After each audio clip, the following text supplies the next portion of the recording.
sesudah mendengar penjelasan dari para dokter yang ahli, 85% itu tidak ada gejala klinisnya. Jadi yang membawa virus itu dia sehat-sehat saja, apalagi yang masih muda.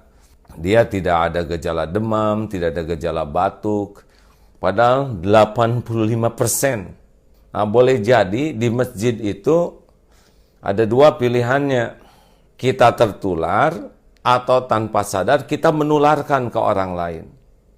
Jadi ini bukan wah yakinlah Allah yang menolong, alhamdulillah saya diberikan kesempatan berguru dengan guru yang ahli tauhid sehingga nama juga disebut Darut Tauhid.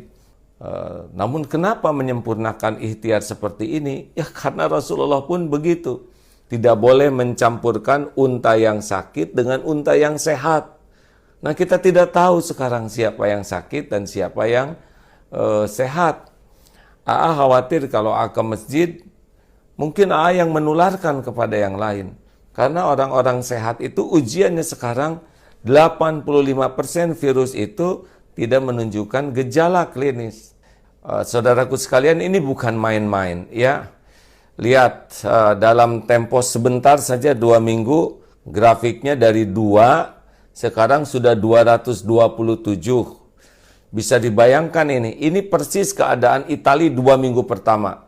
Juga keadaan Iran 2 minggu pertama.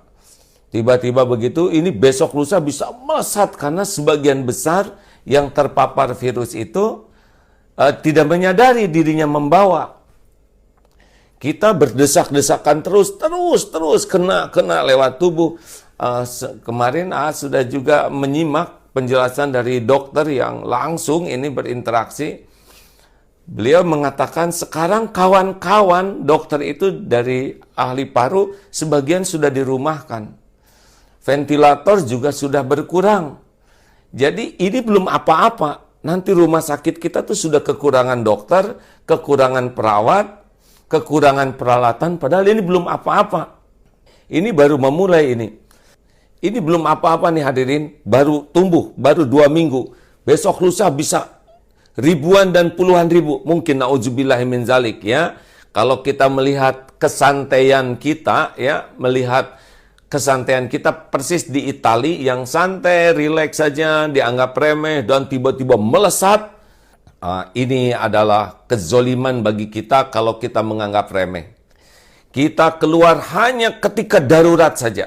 Tahan, keluarga tahan berada di rumah. Anak-anak tahan ada di rumah. Karena keluar kita tidak tahu jarak sekian akan kena. Ini penting. Kawan-kawan harus bisa memahami ini bahaya besar di depan. Kematian sudah ditetapkan oleh Allah Subhanahu wa taala, itu hakul yakin. Ini bukan bicara masalah mati, tetapi ini penyebaran yang luar biasa ini.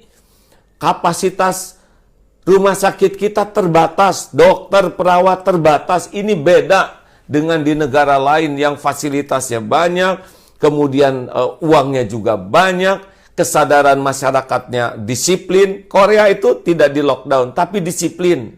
Dan setiap hari itu mengecek dari sini tuh sampai 15.000. Nah, kita sudah hampir setengah bulan, baru berapa ratus yang dicek. Ini luar biasa di depan ini. Saudara-saudaraku sekalian, ini luar biasa di depan. Sedih sekali melihat banyak orang yang meremehkan, bahkan menertawakan satu sama lain, masih senang berkerumun. Ya mungkin karena belum paham.